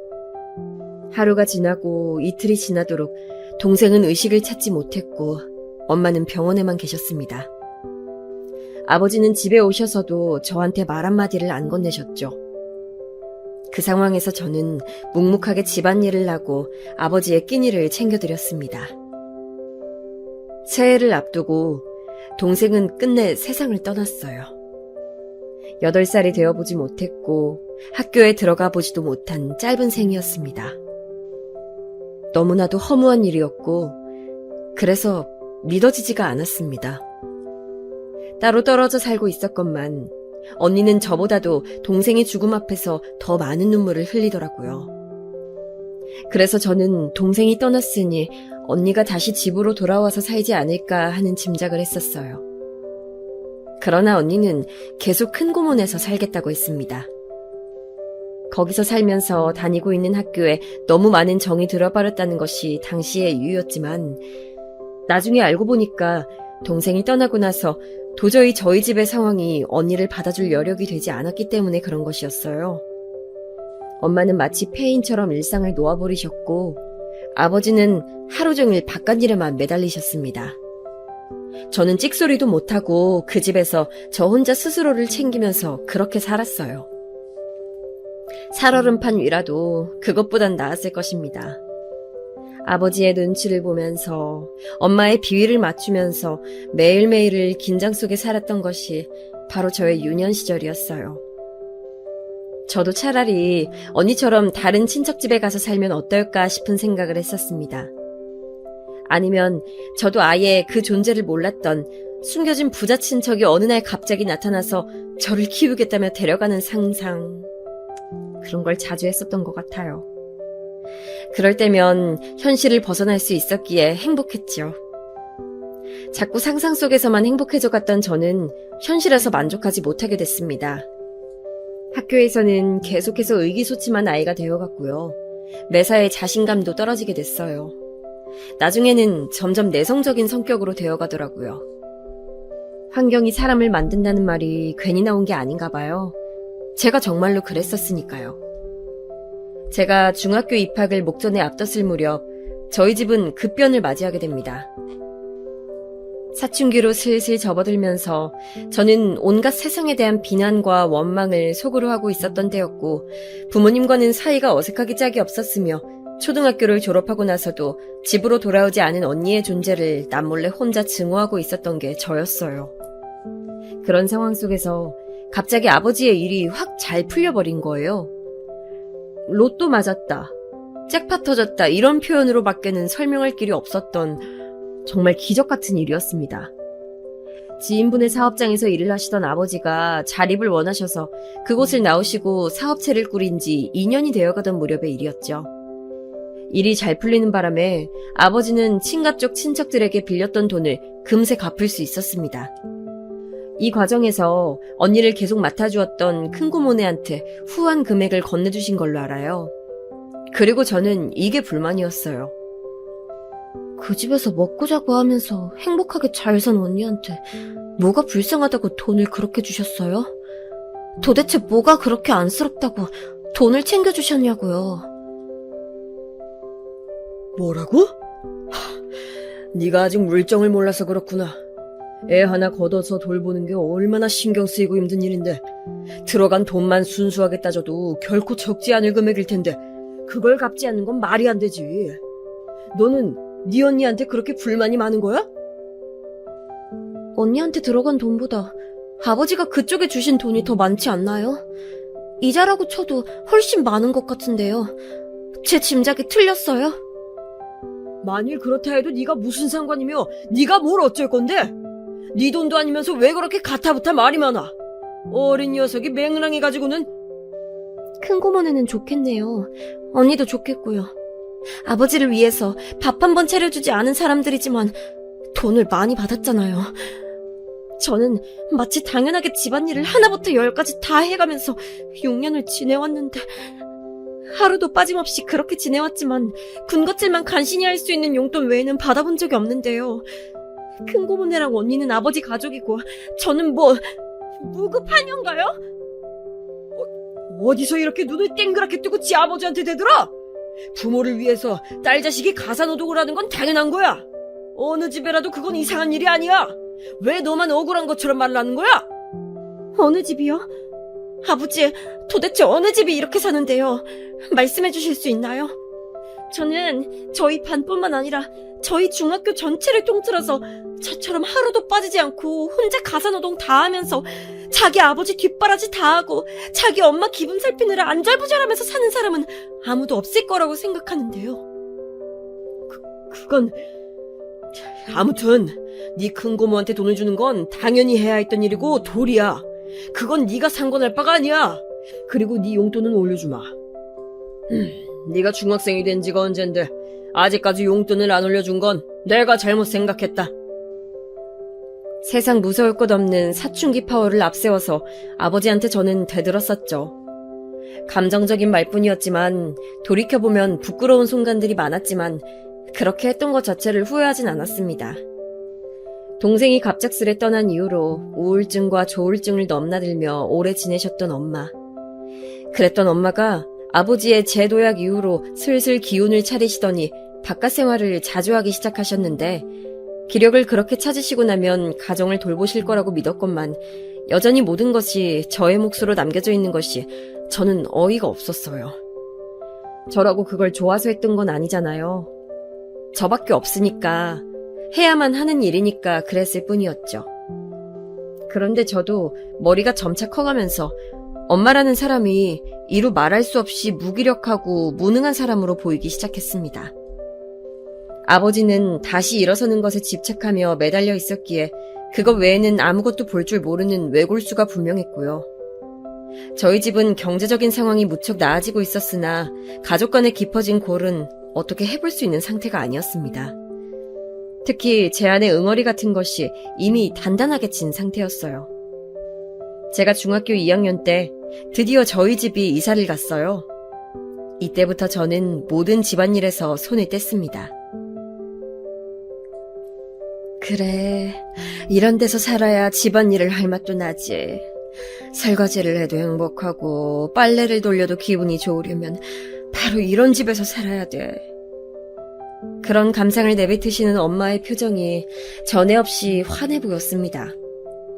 저희 집이 망하기 전에 살았던 집만큼은 아니지만 좁고 어두웠던 구옥집에 비하자면 대궐 같은 집으로 이사를 했고 엄마는 점차 밝아지기 시작하셨어요.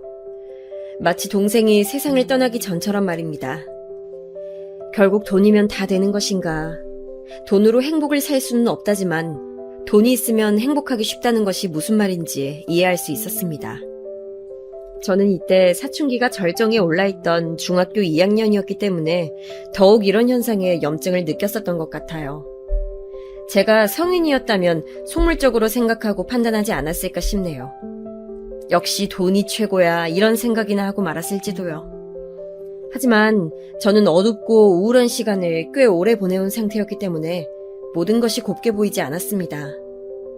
그리고 언니가 곧 집으로 돌아왔어요. 고등학교도 전학 수속을 밟고 저희 집에 살면서 대학 입학을 할 것이라고 했습니다. 이미 삐뚤 시각을 가지고 있었던 저는 제가 그 고생을 하면서 매일같이 눈칫밥이나 얻어먹으며 가난을 직접적으로 마주하는 동안에 멀리 피난이나 가 있었던 언니가 달갑지 않았습니다. 힘든 시간을 보낼 때는 쏙 빠져 있다가 이제 와서 돌아오겠다고? 의리 한번 좋으시네. 고생은 안 하고 싶고 누릴 건 다 누리고 싶고?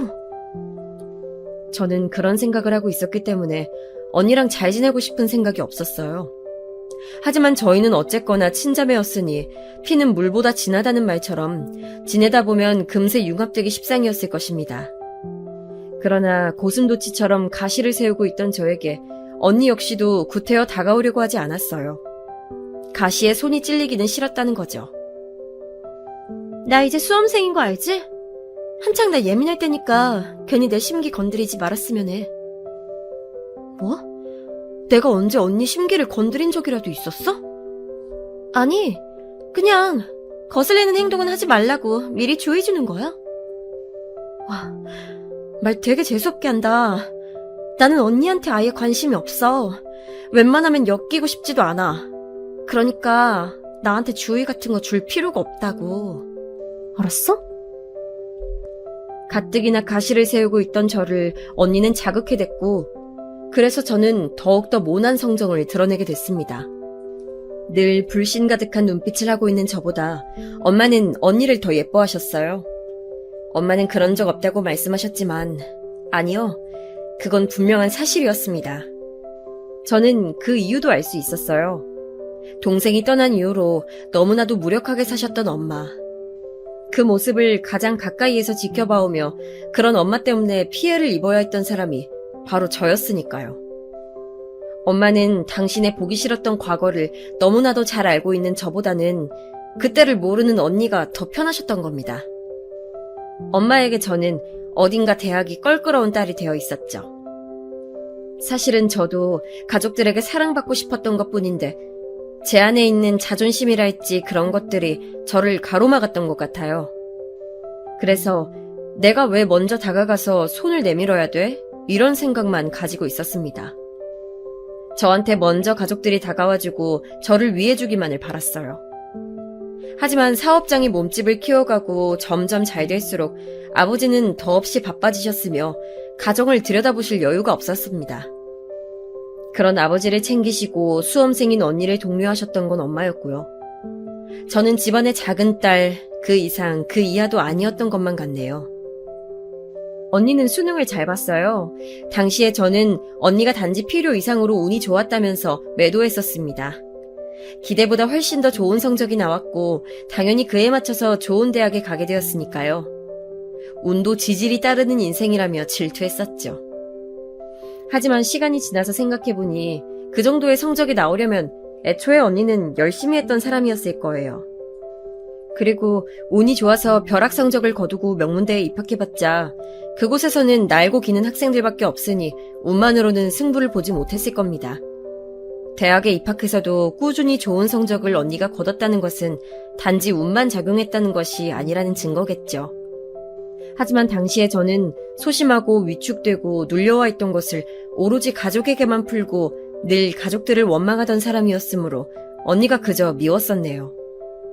제가 수험 공부로 힘들어하던 시기에 언니는 즐거운 대학 생활을 누리고 있었기에 더욱 질투가 났었어요. 게다가 아버지께서 언니한테 그때 차를 뽑아주셨거든요. 여대생한테 첫 차로 작은 경차도 아닌 외제차라니. 그때 새삼 저희 집이 얼마나 다시 잘 살게 되었는지 체감할 수 있었습니다. 저 또한 꿈만 같은 대학 생활을 누리겠노라고 다짐했지만 수험 공부는 만만치 않았어요. 열심히 해서 모의고사 때는 좋은 결과를 냈었는데 수능에서는 죽을 썼습니다. 저는 이것 때문에 또 엄마랑 많이 싸웠고 가족들이랑 냉랭해졌었어요. 왜냐하면 저의 수능 도시락 때문이었습니다. 모처럼 엄마가 저를 위해서 도시락을 싸주셨어요. 수능날이라고 말이에요. 엄마는 메뉴에 고기를 넣어주겠다고 하셨고 저는 그때 분명히 말씀을 드렸습니다. 엄마, 나는 소고기 장조림 먹고 싶어요. 다른 반찬은 아무거나 상관없는데 고기 반찬은 무조건 소고기 장조림이었으면 좋겠어. 그래, 알았어. 우리 딸이 먹고 싶다는 대로 도시락 싸줘야지. 엄마 또한 확실히 대답을 하셨고요. 그런데 막상 저의 수능 도시락에 들어가 있던 고기 반찬은 바로 불고기였습니다. 장조림과 불고기는 완전히 다른 영역이잖아요. 조리법부터가 궤를 달리하는걸요? 그런데 웬 불고기에다가 당근이 잔뜩 들어간 계란말이, 그리고 국통에는 미역국이 담겨있는 것을 보고 제가 점심시간에 너무 화가 났어요. 저는 학창시절에 몹시 예민하고 불안도가 높은 사람이었기 때문에 단지 그 사실을 마주한 것만으로도 정신적으로 흔들리게 됐고 오후 시험에서 당최 집중을 할 수가 없었습니다. 그래서 저는 제가 수능을 망친 탓을 엄마에게로 돌렸어요. 어째서 제가 원하는 메뉴를 해주지 않았는지, 그리고 제가 당근을 싫어해서 오죽하면 카레를 먹으려고 들지 않는다는 사실을 잘 아는 분이 어째서 당근이 잔뜩 들어간 계란말이를 해주셨는지 도저히 이해할 수가 없었습니다. 게다가 미역국이요? 미끄럽다고 해서 미신적으로는 중요한 시험날에 먹지 않는 메뉴잖아요. 저는 원래 그런 거 신경 안 쓰긴 합니다만 불고기랑 계란말이도 마음에 안 드는 판국에 미역국까지 더해지니까 진짜 너무 화가 나서 미칠 지경이었습니다. 저는 엄마와 썰전을 벌였고 그런 도중에 충격적인 사실을 듣게 됐어요. 내일이 네 동생 생일이잖아. 엄마, 갑자기 수민이 얘기는 왜 꺼내시는 건데요? 제 동생 생일인 거랑 도시락이랑 무슨 상관이 있어서요? 짜증스럽게 되묻던 저는 금세 스스로 답을 깨닫고는 충격을 받았던 거예요. 동생의 생일이라서 미역국을 끓이셨고 동생이 가장 좋아했던 음식인 불고기를 그래서 하셨으며 동생이 편식이 심한 아이였었는데 당근을 잘게 썰어서 계란말이에 넣어주면 잘 먹었던 모습 때문에 엄마가 제 수능 도시락을 그렇게 싸신 거라는 것을 깨닫고 나서 너무나도 큰 마음의 상처를 입었습니다. 그래서 엄마를 향해 온갖 모진 말을 뱉었었죠. 뭐라고 했었는지 정확히 기억도 안 나요. 울며 불며 난리를 치면서 엄마한테 소리를 지르고 발광을 했었거든요. 사태를 알게 되신 아버지께서는 우선 저의 편을 드셨지만 제가 재수를 하고 싶다는 걸 단칼에 거절하신 걸로 봐선 제가 잘못했다고 여기시는 것 같았습니다. 언니는 저한테 철이 없어도 그렇게 없을 수가 있냐면서 비난을 퍼부었고요. 저는 집에서 왕따인 것 같았어요. 가장 분한 사실은 내가 능력이 없어서 내 힘으로 재수를 하고 내 힘으로 새로 대학을 갈 엄두가 안 난다는 거야.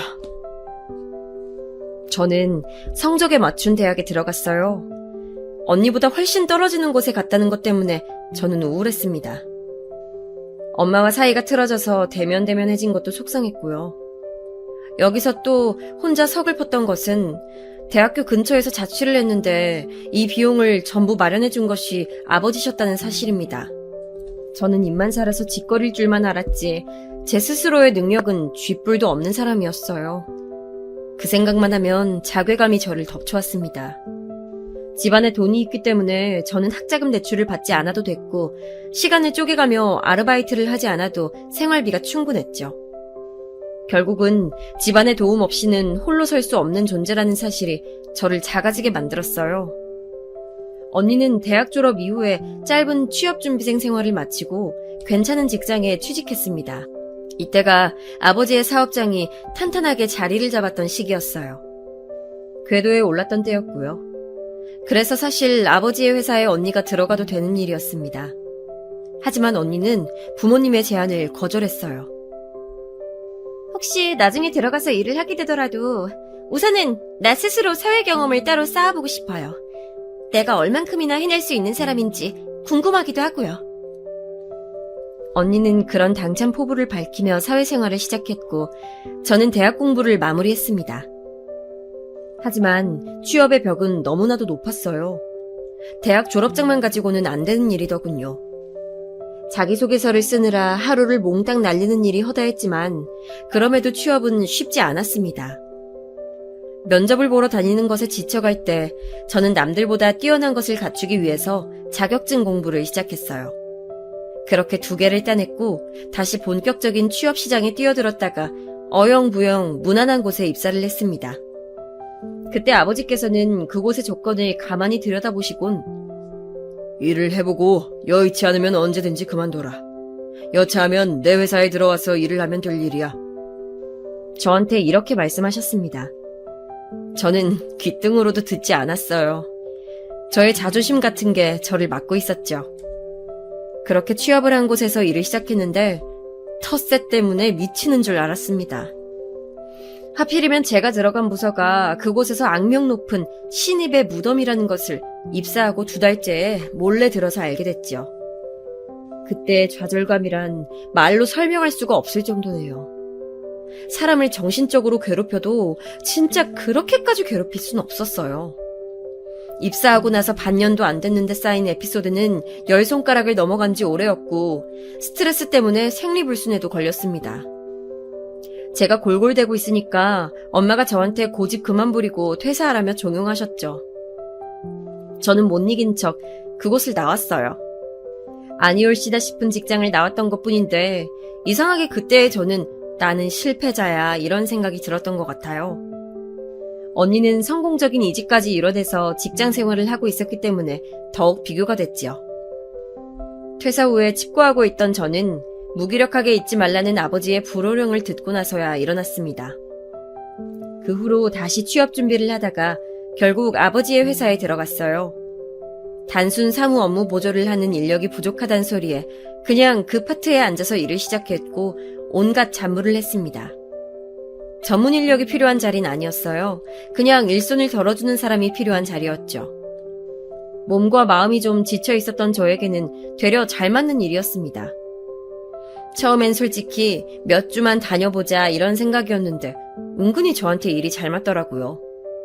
그리고 아버지랑 심적으로 가까워지고 친해지는 기분이 들어서 묘했습니다. 엄마도 저한테 먼저 회사에서 어땠냐 이런 질문들을 던지기 시작하셨고요. 저는 결국 아버지 회사에 눌러앉기로 결심했습니다.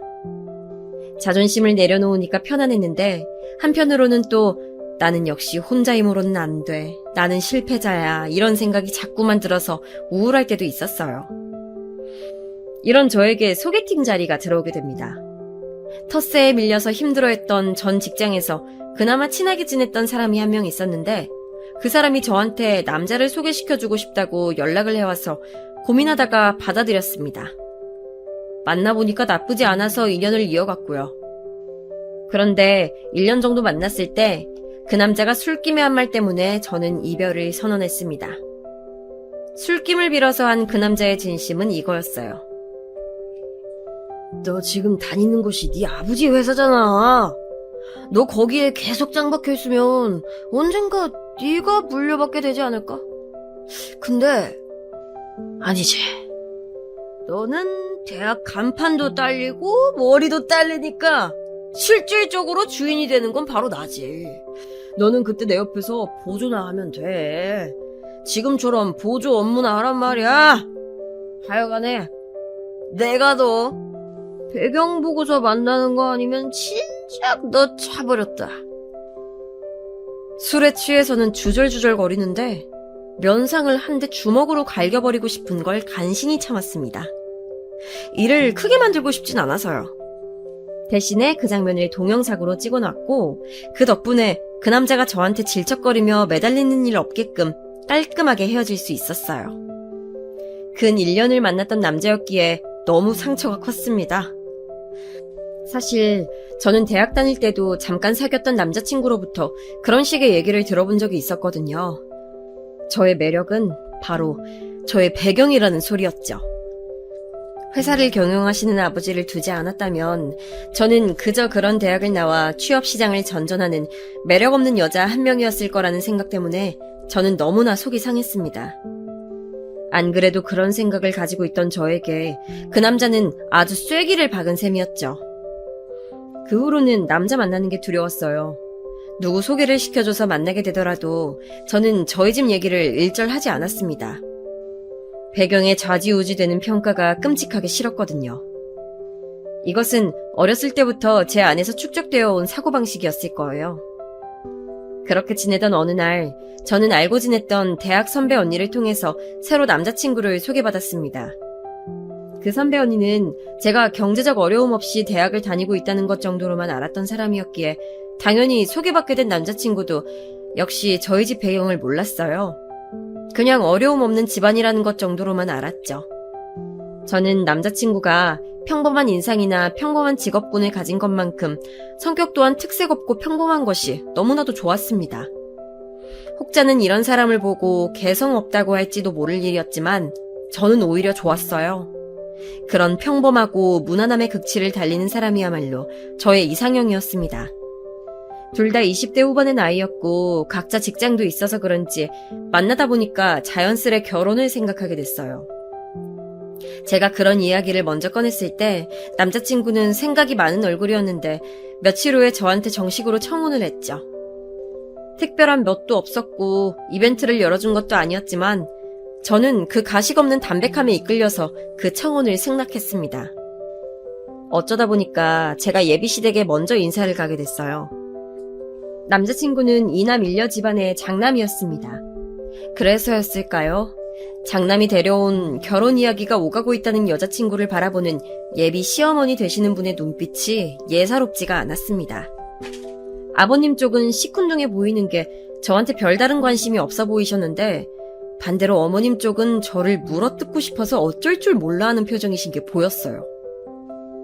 그래서 다니는 그 직장에서 하고 있는 일이 정확히 뭐라고요? 이것도 하고 저것도 하고 아유 듣기로는 너무 정신이 없어 보이는데. 정확히는 격리일이라고 보시면 되는데요.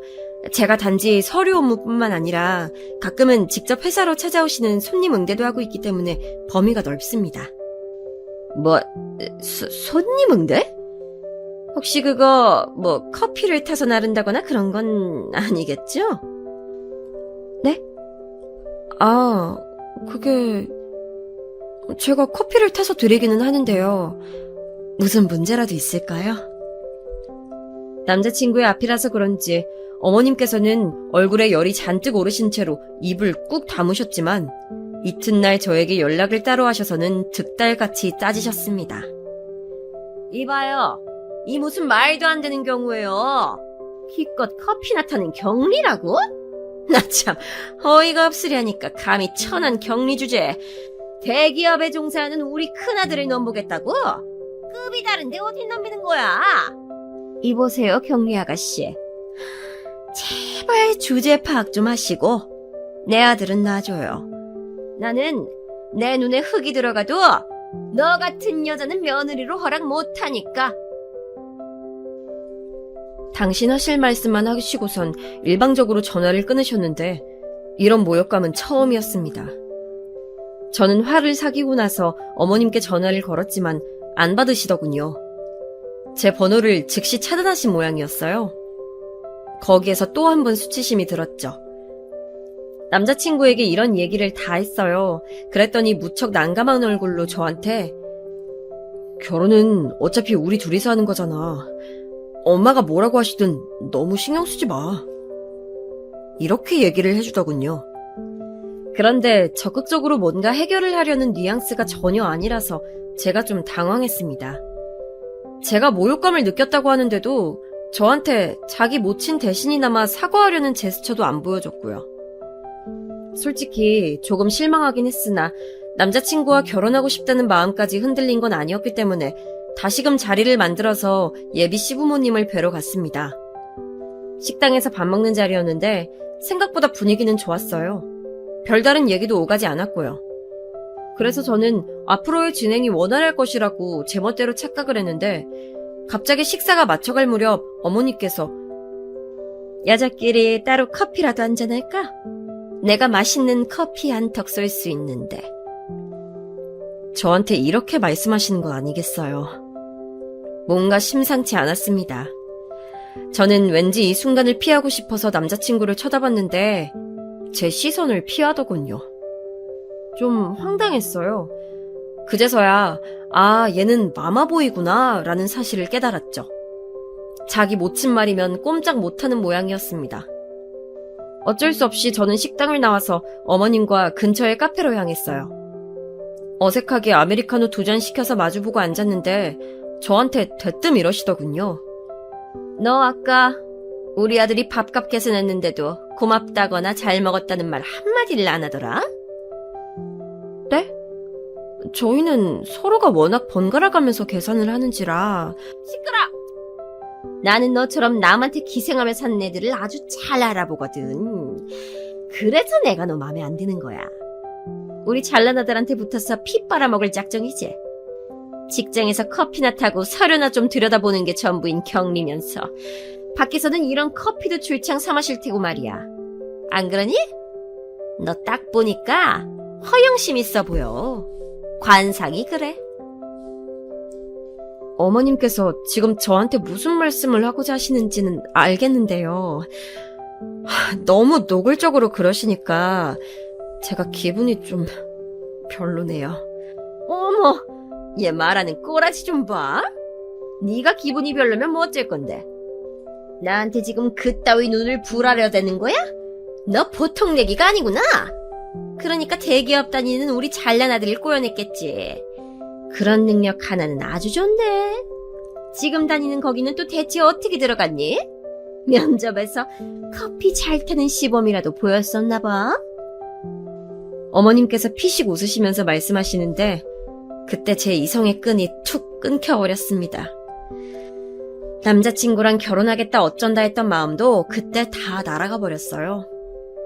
이제 보니까 식사 도중에 어머님께서 몇 번 저를 얕잡아 보는 언행을 하셨지만 남자친구는 그걸 막아주지 않았었거든요. 제 생각보다 아주 별로인 놈이라는 판단이 확 들었습니다. 저는 얄밉게 커피를 호로록 마시고 계신 어머님께 말씀드렸어요. 아니요, 저 면접 안 봤는데요. 그럴 필요가 없었거든요. 면접도 안 봤단 말이야? 어우, 세상에. 얼마나 별거 아닌 자리였으면 그런 것도 없이 서류만 보고 사람을 쓴다니. 아유. 서류를 내긴 했지만 전혀 상관이 없었어요. 저는 어쨌거나 무조건 합격인 입장이었으니까요. 뭐? 무조건 합격? 그게 대관절 뭔 소리야?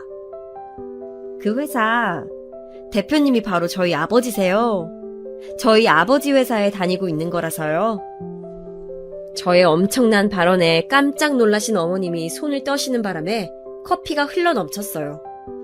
손에 뜨거운 커피가 떨어지자 어머님께서는 비명을 지르시며 자리에서 일어나셨죠. 저는 그 호들갑스러운 광경을 무심한 눈빛으로 쳐다봤습니다. 어머님께서는 당황하신 얼굴로 대인 손을 움켜쥐신 채로 저한테 물어보셨죠. 우리 아들은 그런 말 안 하던데? 그렇겠죠. 제가 말을 안 했으니까요. 굳이 미리 밝힐 필요가 없어서 그랬어요.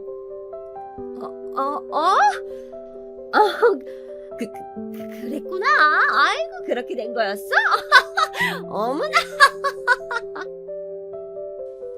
갑자기 어머님께서는 전에 없던 해사한 미소를 지으시면서 조심스레 다시 자리에 앉으셨습니다. 저는 그 변화를 싸늘하게 쳐다보고 있었죠. 어머님께서는 모르셨겠지만 저는 지난 세월 많은 감정의 변화를 겪으면서 돈 앞에서 사람이 달라진다는 것을 별로 좋아하는 사람이 아니었습니다. 응당 그럴 수밖에 없다는 것을 분명 알고 있었지만 제 속이 뒤집어지는 건 어쩔 수 없었죠. 가족 회사였다면 그렇다고 진작 말을 하지. 아유, 회사에 찾아오는 손님 응대뿐만 아니라 각종 서류 업무도 도맡아서 하고, 아유, 알고 보니까 참된 일꾼이 여기 있었네. 아이고. 특히나 어머님처럼 수치도 모르고 손바닥 뒤집듯 태세를 바꾸는 사람은 가장 싫었습니다. 저는 다음 이어진 어머님의 말씀에 저도 모르게 코웃음을 치고 말았어요. 아무튼 나는 우리 큰아들 결혼이라면 뭐 무조건 오케이 찬성인 입장이니까 그런 줄 알고 있어. 네? 무조건 찬성을 하신다고요? 그럼 당연하지. 우리 큰아들도 지금 장가들 나이가 됐는데 내가 왜 반대하겠니? 쌍수 들고 환영해야 할 일이지. 결혼 허락할 테니까 둘이 잘 살아보렴. 버스가 이미 떠난 줄도 모르고 정류장에서 기다리고 계시네요. 바보처럼. 제가 외치자 어머님께서는 영문을 모르겠다는 듯 눈동자를 크게 뜬 채 저를 바라보셨습니다. 그 앞에 대고 저는 분명하게 제 의사를 전달드렸어요. 결혼? 이제는 제가 싫어요. 이 미친 아줌마 같으니라고. 2번 다시 뵙는 일 없었으면 좋겠네요. 또박또박 말을 뱉은 후에 미련 없이 자리에서 일어났습니다. 입도 되지 않은 커피는 그대로 남겨둔 채 말이죠. 제가 걸음을 옮기자 그제서야 상황 파악을 마친 어머님께서 저를 붙잡으려고 별별 호소를 다 하셨지만 저는 눈길도 그쪽으로 주지 않았어요. 어머님께서 먼저 선수를 치시기 전에 저는 먼저 움직였습니다. 남자친구에게 연락을 한 거였어요. 자기야, 우리 그만하자. 여기까지만 하는 게 좋을 것 같아. 나는 자기 어머님 같은 사람하고 엮일 자신이 없고 자기 같은 사람하고 평생을 약속할 자신은 더 없어서. 내 말 무슨 뜻인지 알지? 너 우리 엄마한테 또 무슨 한 소리를 듣고 이러는 거야. 네 심정은 알겠는데 너 꼭 헤어지자는 말을 그렇게 해야 되냐? 어떤 아름다운 이별을 기대했었길래 그러는 거야? 그런 건 없어. 추잡하거나 덜 추잡한 이별만 있을 뿐이지. 나는 너랑 이제 완전히 끝났어. 너도 이제 나를 2번 다시 찾아오지 않겠다고 약속 좀 해줄래? 너 이상한 데서 고집이 있어서 이렇게 약속한 건 꼭 지키는 사람이잖아. 네가 그러면 내가 매달릴 줄 아나 본데. 아니야, 너 착각한 거야. 그래, 헤어지자. 2번 다시는 내가 너 찾는 일 없을 거야. 남자친구가 울컥한 목소리로 선언하는 것을 통화 녹음 모드를 따놓은 저는 미련 없이 전화를 끊었고 그 음성 파일을 즉시 남자친구에게 전송한 다음에 번호를 차단했습니다. 결혼까지 생각했던 인연을 이런 식으로 정리한다는 것에 씁쓸함을 느꼈지만 별 수 없는 일이라고 스스로를 다독였어요. 역시나 그 어머님께서 입을 놀리신 모양이었습니다. 저한테 차인 그 남자는 자기가 했던 말을 번복하는 강수까지 두면서 저를 찾아왔었죠. 제 배경이 무척 아깝다는 눈치였고 저는 그 남자를 무참하게 끊어냈습니다. 그 이후로는 많은 생각을 하면서 지냈어요. 저 스스로를 회복하는 데 초점을 맞추고 싶었고 제 안에 남아있는 열등감과 싸웠습니다. 그 결과 가족끼리 많이 화목해졌어요. 언니랑도 말이죠. 점점 더 친해져서 지금은 둘도 없는 자매 사이가 됐네요. 다사다난했지만 어쨌든 가족은 가족인가 봐요.